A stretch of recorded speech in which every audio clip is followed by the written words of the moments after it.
아직은 나이는 어리니까 지금 나이 때 핏줄이 경화돼서 죽을 정도는 아닐 수 있지만 실제 말해서 지금 심리적으로도 아까 되게 불안하다고 그랬거든요. 그리고 내가 확인한 데 의하면 심장 신경쪽을 앓고 있어요, 실질적으로. 김정은은 조금 더 땡겨질 수도 있겠다. 저는 그렇게 생각을 합니다. 최근 김정은 그 영상을 보면은 숨을 제대로 못 쉬다든가 약간 헐떡대듯이 그렇죠. 낯색도 좀 안 좋고 그런 영상이 좀 많이 있었거든요. 울라지미로비치 부친 동지를 위한 성대한 환영 공연이 진행됐습니다.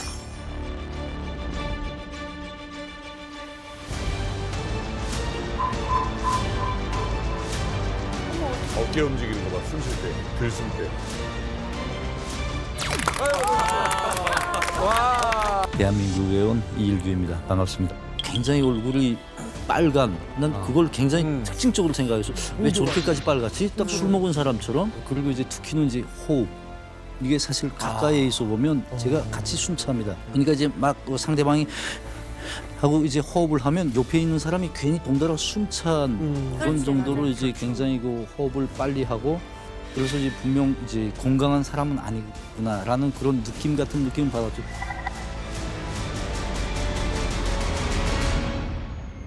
현대적인 축산기지들과 양어장, 남새원실과 버섯 생산기지, 드넓은 청춘과원들은 인민생활 향상을 위한 귀중한 미천입니다.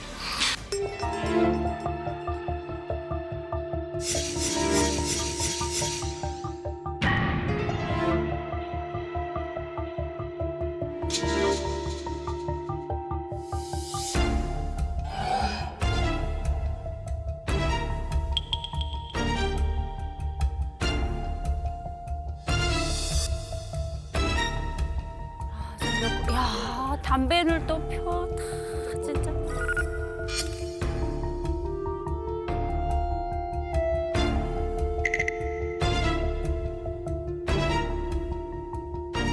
아이고 힘들어. 우리 강아지도 저렇게 걷다가 안고 그러는데. 지금 저 자기 체격이 담당할 수 있는 체중이 아니어서 무릎이 엄청나게 무리가 기대잖아 가장.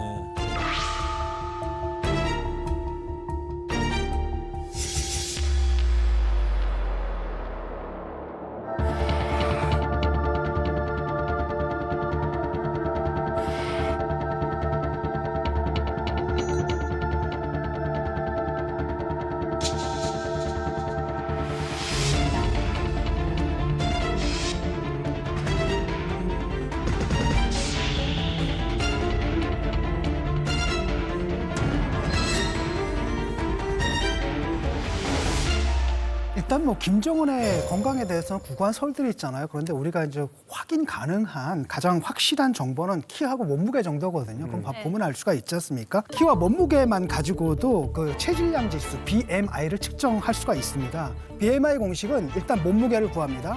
그 다음에 몸무게를 이 키의 제곱으로 나눕니다. 예를 들어 가지고 67kg다. 그런데 키를 1.74 제곱으로 나누면 약 22가 나옵니다. 근데 이게 보통 우리가 정상치가 일반적으로 BMI 수치 25까지를 보통 정상이라고 불러요. 네. 근데 김정은 같은 경우는 몇이에요? 계산을 해봤거든요. 그런데 얼마가 나오냐면 48.4가 나와요. 48.4가 나와요. 와. 더블이 나오는 거죠. 그런데 이 수치가 어떤 수치냐면 여러분들 일본 그 스모 보시죠. 네. 스모 보면은 왜 요코스마 이런 사람. 그 사람들이 보통 45 정도가 나오는데 그보다 더 높은 거예요. 스모 선수보다. 근데 스모 선수들은 그게 운동량이라는 게 있고 많죠, 그렇죠. 근데 그것도 건강에 굉장히 해롭거든요. 그래서 스모 선수들이 보통 생명이 짧아요. 그런데 수명이 그것도 짧다고 아니고 움직이지도 않고 이런 상태 속에서 이 정도가 되니까 예상 수명이 뭐 42세 이렇게 나오는 게 다 그런 이유가 있는 거죠. 어쩐지 이게 해외에서 약을 찾고 다닌다는 기사가 몇 번 뜬 적이 좀 본 게 있거든요. 짭정은 씨 혹시 이게 사실인가요? 사실 그 다이어트보다 더 큰 고민이 있습니다. 다이어트보다 더 큰 고민이 있습니다. 오로지 이 김정은이 혼자서 2,700만의 우리 인민들을 책임지고 오늘도 실수 없는 그 이 독재자의 마음 아니 그 최고 수명만의 이 그 스트레스 이것 때문에 사실 요즘 불면증이 너무 심합니다. 아 불면증에. 바로 잠드는데. 야 이걸 이렇게 살린다고? 와 잘 살린다. 아니 진짜 경원 수가 많은 사람들이 불행한 사람이라고 보거든요. 정확한 말씀이세요. 우리 정보기관에서도 김정은의 불면증이 매우 심각한 상황인 것으로 실제 보고 있어요. 근데 김정은의 최근 대외 활동 영상을 보면 김정은의 얼굴 낯빛이 점점점 검붉은 색을 띠고 있어요. 일종의 안면 홍조인데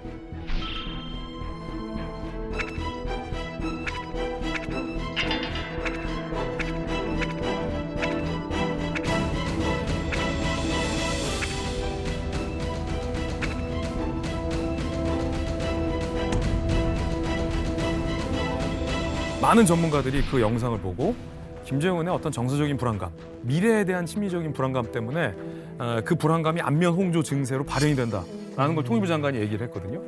그리고 또 하나 재밌는 게 리일규 참사가 직접 김정은을 대면해서 여러 가지 일들을 해봤는데 그때 김정은이 굉장히 즉흥적인 성격을 보임과 동시에 자기가 판단한 것에 대해서 자기가 굉장히 불안해하는 그 증세를 느꼈다는 거예요. 어느 정도로 이제 즉흥적으로 하면 화가 나잖아요. 김정은이가 화가 나면 이제 옆에 수행 간부들을 따라가는데 막 화가 나서 화를 내다가 뭘 물어보려고 이렇게 돌리면 사람들이 다 뒤로 이렇게 비낀다는 겁니다. 눈에 띄우지 않겠다고. 그럼 이쪽으로 또 돌아오면 이쪽으로 또 다 비키고 이 정도로 이제 김정은이 그 즉흥성, 그에 대한 간부들이 그 두려움 이게 엄청 크다는 거죠. 말 한마디에 사람이 죽고 살고 하니까. 근데 그게 많은 전문가들에 따르면 매해 해가 거듭될수록 김정은의 불안 증세와 사람을 못 믿는 이 대인 기피 혹은 대인 불신이 점점 더 커지고 있다라는 게 많은 전문가들의 시각입니다. 신체 건강에 이제 정신적인 건강까지 안 좋다고 하니까 북한 입장에서 정말 총체적인 난국일 것 같습니다. 북한 내부에서는 관리를 정말 철저하게 해야만 할 것 같은데 어떻게 지금 관리가 되고 있는 겁니까? 그래서 북한에는 김 씨 일가의 건강만을 전담해보고 있는 그런 만수무강 연구소가 따로 있습니다. 만수무강 연구소. 예, 이 만수무강 연구소라는 것은 말 그대로 김 부자의 만수무강을 위해서 존재하는 그런 연구 기관인데 여기서 이제 김 부자가 먹는 그런 식자 제대로 분석하고 또 이제 건강 식품을 그런 개발하는 곳이라고 말할 수 있습니다. 그리고 또 여기에서 뭐 먹는 것뿐 아니라 이제 김 부자가 사용하고 있는 숟가락, 젓가락 그리고 책상, 의자를 비롯해서 건강 장수와 관련된 모든 그런 것을 다 연구하는 그런 기관이라고 말할 수 있습니다. 그리고 또 여기에 종사하는 이 연구 기관에 종사하는 연구사들을 보게 되면 대부분이 다 김일성 종합대학 그리고 리과대학 김책공업종합대학을 졸업한 그런 최고의 엘리트들로 엄선해서 데려온다고 합니다. 북한 주민들은 잘 모르는 베일에 쌓여있는 기관이 바로 이 만수무강 연구소입니다. 최근에 이름이 바뀌었어요. 그러니까 김일성, 김정일 때까지는 만수무강 연구소였는데 김정은 시대에 들어서 장수연구소로 이름을 바꿨습니다. 근데 이게 참 흥미로운 게 이 만수무강 연구소가 왜 생겨났는지에 대한 비하인드 스토리가 재밌어요. 1970년대에 김정일이 후계자 자리까지 오르기가 이렇게 순탄치는 않았거든요. 일단 김일성의 동생인 김영주를 제쳤어야 됐는데 이복 동생 김평일도 제치고 김정일이 후계자 자리에 올랐잖아요. 그렇기 때문에 초반에 아버지 김일성에게 잘 보여야 했던 거예요. 그래서 아버지의 환심을 살 게 뭐가 있을까 생각하다가 딱 좋다. 수령님의 만수무강을 연구하는 연구기관을 만들자. 좋잖아요. 진짜 좋아하겠다. 근데 속내는 야 이게 만들어 놓고 아버지가 언제 살지도 모르는데 저거 내 장수를 연구하는 연구기관이기도 한 거예요. 그럼요. 그러니까 사실은 정치적인 의미로 처음에 만들어진 게 만수무강 연구소였는데 이게 자기 자신의 어떤 장수 만수무강을 위해서 만들어진 연구소인 거죠.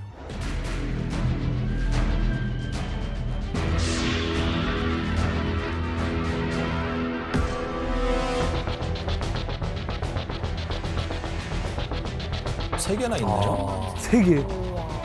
만수무강 연구소. 북한의 3대 명문대 출신들만 뽑아서 갑니다. 그 사람들이 다 한 사람을 위해서. 주민들은 있는지도 모르고. 와.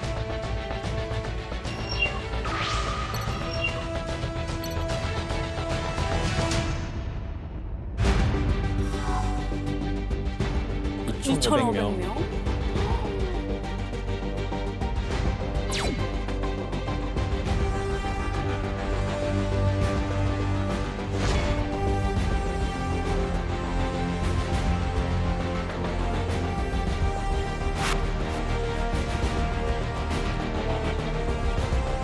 인민들은 소를 먹으면 사형을 시키는데 그러게. 고급 맥주를 몇 캔데요? 무균되지. 무균되지. 균이 없어.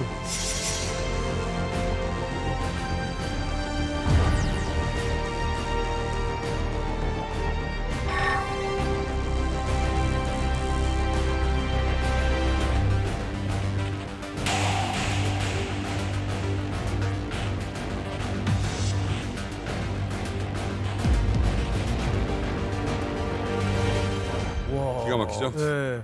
베일에 쌓인 만수무강 연구소. 아, 이곳이 참 어떤 곳인지 궁금하죠. 그래서 만수무강 연구소, 북한 과학자 중에서도 선택된 극소수만 들어갈 수 있다는 곳. 그곳에서 연구를 하신 두 분을 모셨습니다. 김병수 씨와 이윤걸 씨를 모셨습니다. 반갑습니다.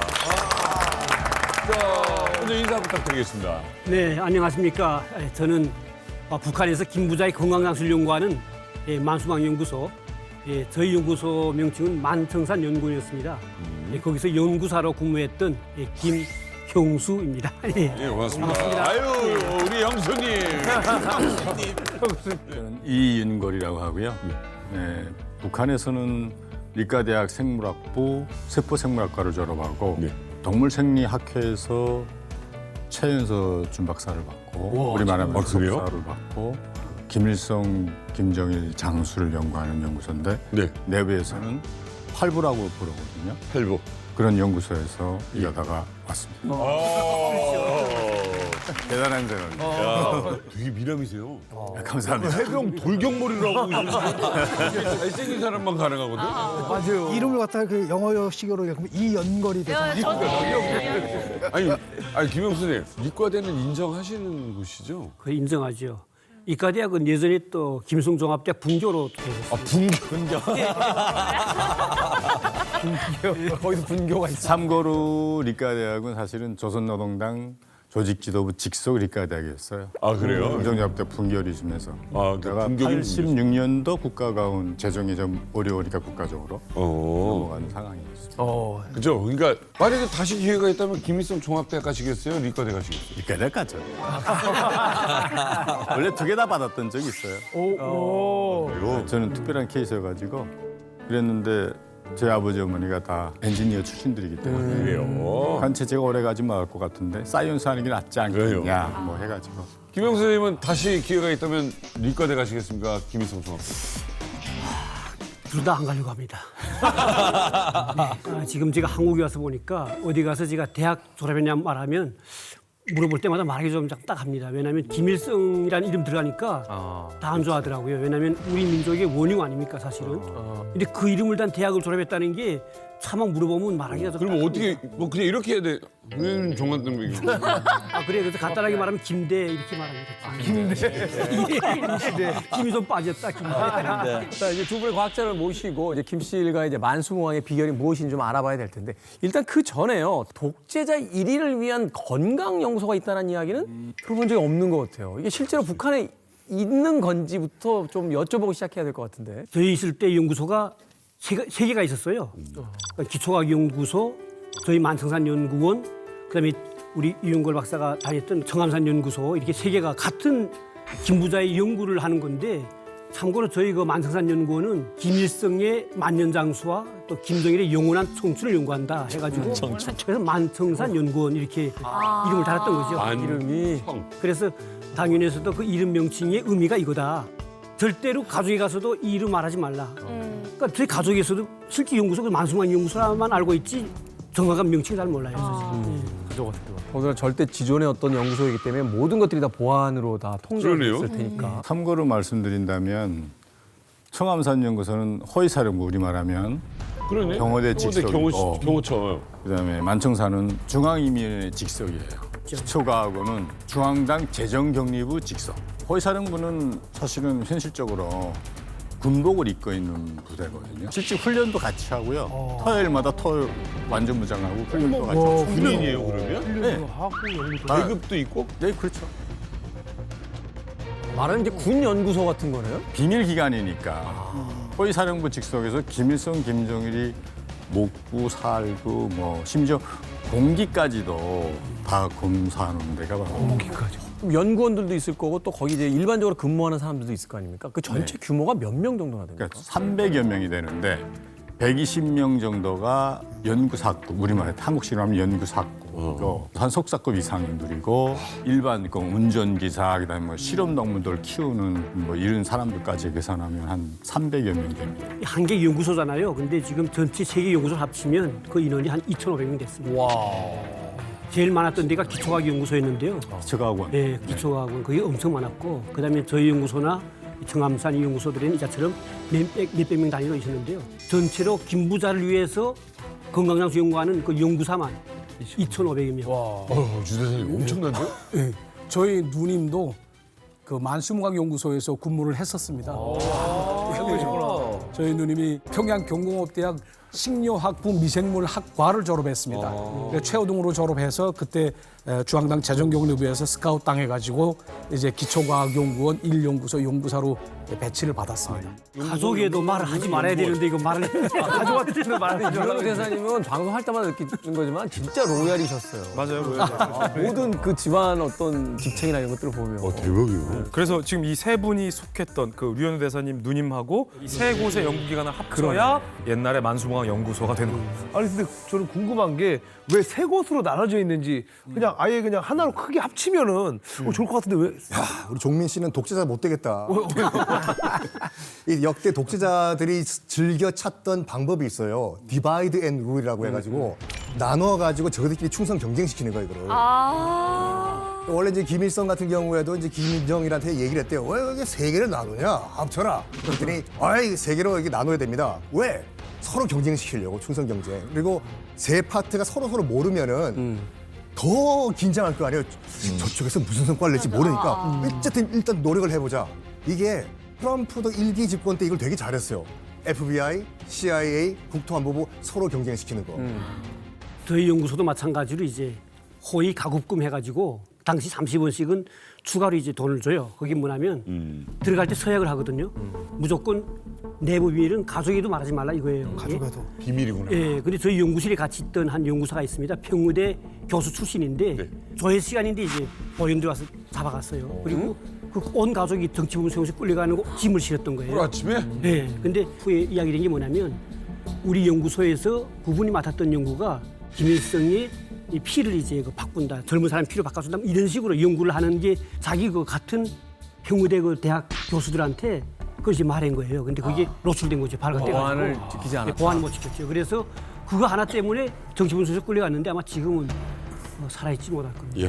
외무성 직원들도 김 씨 일가의 그 건강과 관련된 문제는 알 수가 없습니다. 그러니까 최대의 국비로 되어 있는 게 북한에서 김 씨 일가의 건강과 관련된 문제거든요. 그렇기 때문에 뭐 알 수도 없거니와 설사 안다고 해도 그것을 외부에 발설할 수도 없습니다. 저희 누님 같은 경우에도 이런 기관에서 종사했음에도 불구하고 집에 와서는 단 한마디도 한 적이 없었거든요. 이와 관련해서. 진시황도 비슷한 저렇게 이제 건강을 챙겼는데 극비로 이제 불로초를 찾아가지고 서복이라는 사람을 보냈는데 어디까지 왔냐면 제주도까지 왔어요. 진시황이 보낸 서복이 거기에 도착해서 서쪽으로 다시 돌아갔다고 해서 서귀포예요. 진짜요? 지금도 정방폭포 앞에 가면 서복 박물관이 있어요. 그럼에도 불구하고 그렇게 정말 오래 살려고 별의별 짓을 다 했는데 진시황이 몇 살에 죽었는지 알아요? 몇 살? 50. 그러니까 지금 보면 김일성, 김정일 같은 경우는 신이었잖아요. 김일성은. 네. 죽었죠. 죽으면 그 연구소 그냥 둬요? 다 되는 거 아니에요? 아, 제가 북한에 있을 때 연구소 다닐 때 김일성이가 죽었어요. 아, 정말 그때는 제가 지금 생각하면 끔찍하거든요. 당장 추방될지도 모르고. 그렇지. 당시 그때 저희 연구소장 집에는 사람들이 막 창문에 유리까지 깰 정도로 됐으니까. 그러니까 저희 그때는 이제 저희 그 새벽 5시 먹어서 나가요. 왜냐하면 옆에 동네 사람들이 어느 순간에 지나가다가 막 당할 것 같은 생각도 들기도 하고. 그리고 이제 저녁에 늦게 다 퇴근할 때 그때 이제 만수대에 올라갔다가 한참 우리가 잘못했습니다 하고 또 이제 그렇게 하고는 또 집에 가곤 했는데 진짜 고달팠어요. 그때는 어찌 보면 막 공포스러웠고. 끔찍하겠네요. 네, 그랬습니다 그때는. 근데 중요한 건 이 인재들이 모여 있는 세 기관의 서포트를 받았던 김일성, 김정일 모두 만수무강 가지 못했어요. 특히 이제 김정일이 뇌졸중으로 결국 죽었잖아요. 네. 그때 당시에 이런 일화가 있었는데 2008년에 미국의 CIA랑 우리 한국의 이제 국정원이 북한이 프랑스에 보낸 이메일을 해킹을 해요. 근데 그 이메일에 뭐가 있었냐? 김정일의 CT가 있었어요. CT 자료. 그런데 그때 미국도 그렇고 우리나라도 그 CT 자료를 분석해 보니까 김정일이 3년에서 5년 이내에 죽을 수도 있겠다라는 것을 예측했어요. 근데 실제로 김정일이 몇 년 뒤에 죽었습니까? 딱 3년 뒤에 죽었습니다. 와 최소로. 정확하게 죽었어요. 그래서 사실은 우리가 앞서 서두에서 미국의 뭐 대형 보험사의 김정은 예측 수명 시뮬레이션 결과도 얘기했잖아요. 그게 정확하든 정확하지 않든 북한에서 특히 적어도 지금 이 만수무강 연구소의 박사들은 그 시뮬레이션 결과를 굉장히 촉각을 곤두세우면서 아마 자기 목숨처럼 여길 거예요. 자, 이렇게 좀 얘기를 진전시켜보죠. 두 분은 이제 김 씨 일가의 어떤 그 건강을 책임졌던 이제 연구원들로서 계셨었습니다. 근데 두 분이 보시기에 김정은에게 만약 건강에 이상이 생긴다라면 어떤 형태로서, 어떤 병명으로서 생길 확률이 크다 예상해 보신다면? 네, 우선 뭐 저희가 이제 이걸 좀 주목해야 돼요. 김일성은 어떻게 죽었냐? 또 김정일은 또 어떻게 죽었냐? 심장혈관 동맥경화. 왜냐하면 죽은 걸 보면 둘 다 그 병으로 죽지 않았습니까? 그러면 답이 딱 나오는 게 김정은도 마찬가지로 그 병으로 죽을 수밖에 없다. 그러니까 심장혈관 질병인데 정확히는 심근경색. 그러니까 김일성이가 죽고 나서 그때 저희가 그 연구소 안에서 이야기했던 소리가 부검을 했을 거 아니겠습니까? 그리고 사체를 또 이제 박제를 하다 보니까 근데 심장혈관 자체 벌써 혈전 와가지고 다 굳어졌다. 뭐 이런 이야기가 있었거든요. 그러니까 결국 저는 뭐 확실한 게 분명 김정은도 아까 그 시뮬레이션처럼 죽는다 하면 바로 이제 20년도 죽는다 하면 바로 부검 속에는 다 굳어진 그 피가 보이지 않겠냐 뭐 이렇게 생각합니다. 아, 이거 사람 죽는 얘기면서 저렇게 절레요 하시는. 아 근데 저는 또 그 희망으로 보입니다 그게. 왜냐면 북한 주민이 한 사람 죽어서 2,700명이 해방되잖아요. 아니 근데 진짜 그때는 갑자기 죽어가지고 김영삼 대통령하고 정상회담 이제 2주 남겨놓고 그렇죠. 이게 죽었잖아요. 그래가지고 그냥 뉴스에서 많이 봤던 기억이 나는데 그럼 김정은도 어떻게 보면은 갑자기 이렇게 죽을 수가 있다는 거네요? 제가 보기에도 분명히 이제 가정 내력도 있고 둘 다 참 비대해졌잖아요. 그러니까 김정은은 두 사람에 비해서 훨씬 더 지금 상대적으로 비대해졌단 말이에요. 그러면 그런 측면으로 심장 질환 쪽이 있는 거고 실질적으로 제가 연구소에 있을 때 선배인데 선배가 직접 김일성 죽은 다음에 부검을 청원사에서 그 부분이 들어갔댔어요. 그 부분이 들어갔다 나서 비밀리에 나한테 말해줬는데 실질적으로 동맥경화증 자심실에서 나가는 핏줄에서 동맥에서 이제 그게 경화됐다 그러더라고요. 그런 거 봐서는 김정은도 분명히 그런 것 때문에 죽을 수 있지만 가장 중요한 건 지금 김정은은 아직은 나이는 어리니까 지금 나이 때 핏줄이 경화돼서 죽을 정도는 아닐 수 있지만 실제 말해서 지금 심리적으로도 아까 되게 불안하다고 그랬거든요. 그리고 내가 확인한 데 가면 심장 신경증을 앓고 있어요, 실질적으로. 심장 신경증은 뭔가요? 북한 쪽 용어니까. 우리 한국식 말하면 공황장애 비슷한 건데 우리 북한에서는 이제 화가 치밀었다, 뭐 울화가, 네, 뭐, 막 그런 것 때문에 아마 김정은은 조금 더 땡겨질 수도 있겠다. 저는 그렇게 생각을 합니다. 김정은이 어떻게 보면 공황장애가 있다는 말인 것 같은데 깜짝 놀라시 이거 사실입니까? 네, 원래 그 비행기는 무서워서 타지 못합니다. 공황장애는 있는데 공황장애는 뭐 그렇게 사실은 참고로 말씀드린다면 제가 김정일이 건강이 어떠한지에 대해서 이제 뇌졸중 걸린 다음에 그때 뉴스를 나왔는지 모르겠지만 잠깐 칫솔질 한다고 했던 거 있죠.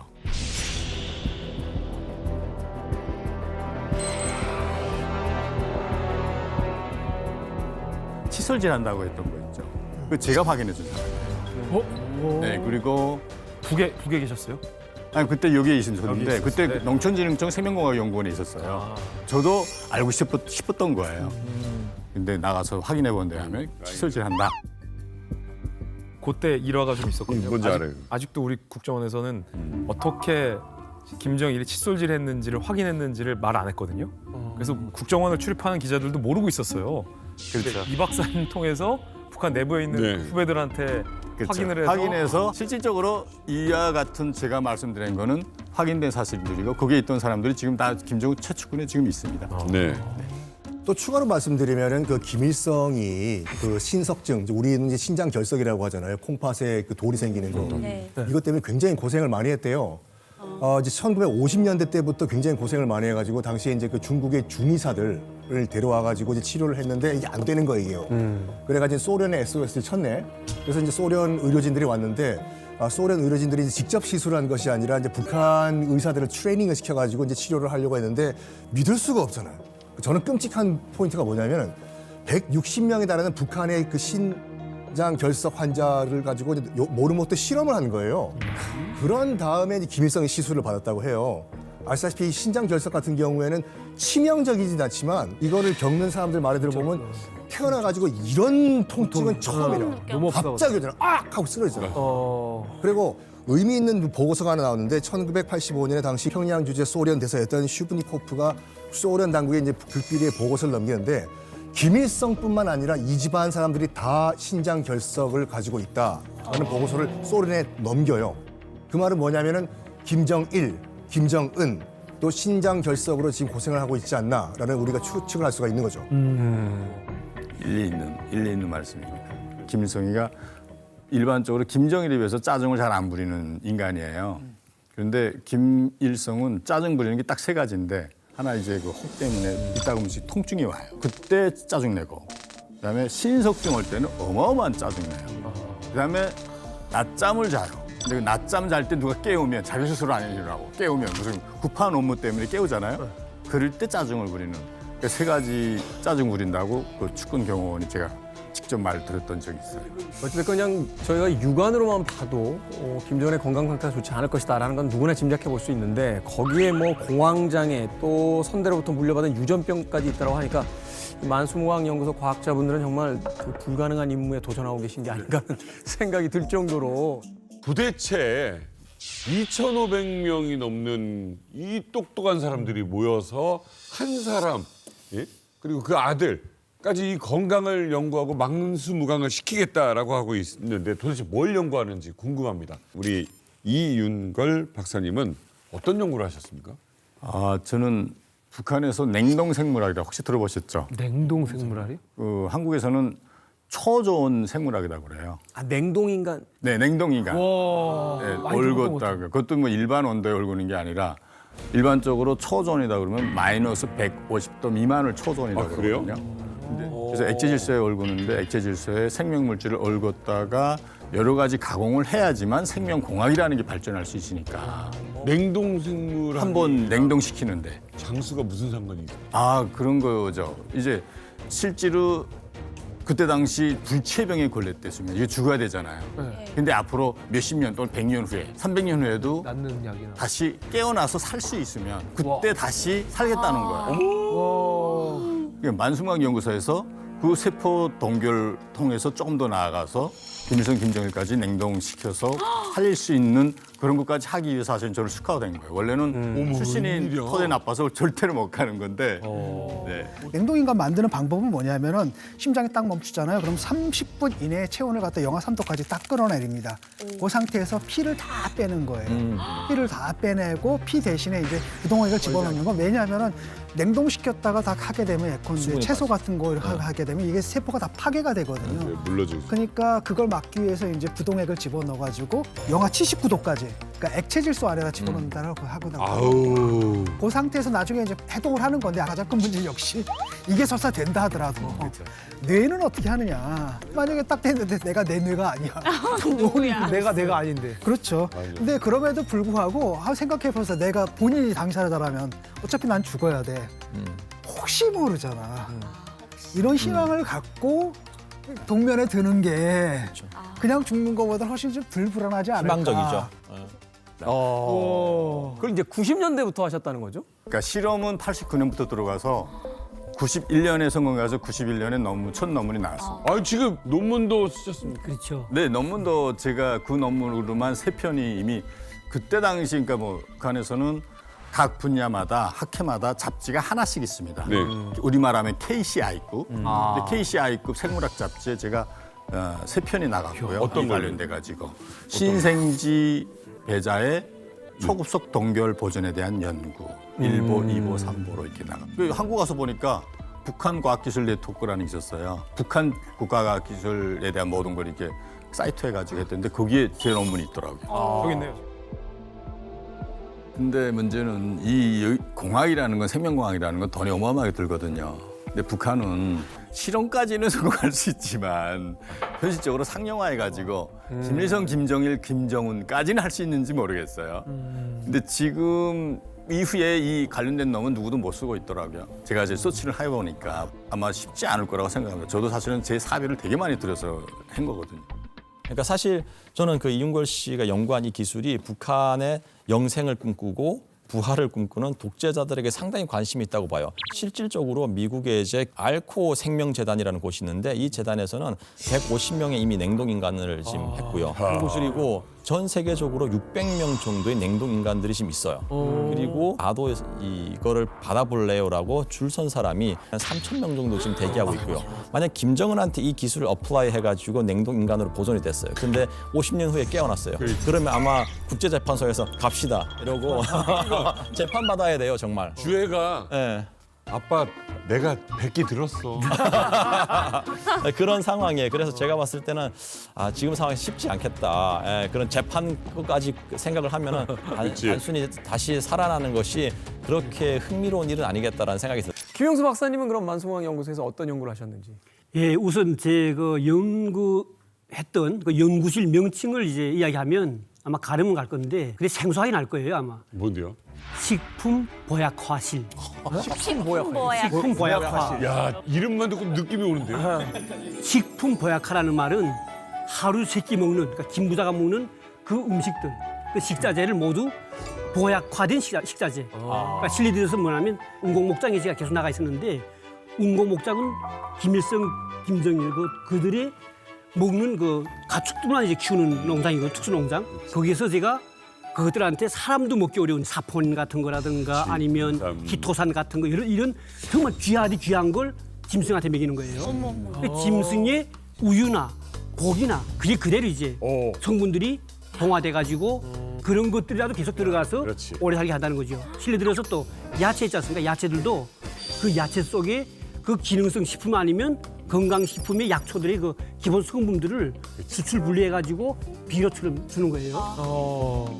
예, 그러다 보니까 이건 또 어떻게 되냐면 외국에 나가 있는 외교관들은 또 그 외국에서 좋다는 건 다 들여보내면 저희들이 그걸 가지고 또 짐승한테 먹이고 야채를 막 그런 거 하는 거예요, 그때는. 우리 김 박사님이 하신 게 실제 뭐 지금 식품이나 아니면 농축산을 할 때 많이 응용이 돼서 쓰이긴 해요. 예를 들어 뭐 보리 먹인 돼지, 뭐 유황 먹인 오리, 녹차 먹인 돼지, 뭐 이런 것들이 이제 가장 기초적인 거라 굉장히 일리 있는 분야도 많은데 제가 들어본 것 중에서 좀 황당한 것도 있어요. 예를 들어 단백질 사과.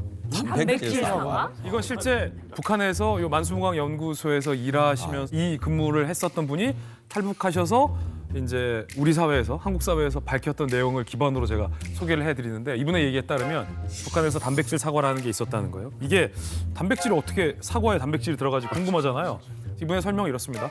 이 겨울철에 사과나무를 그냥 두지 않고 사과나무 밑에 구덩이를 파는 거예요.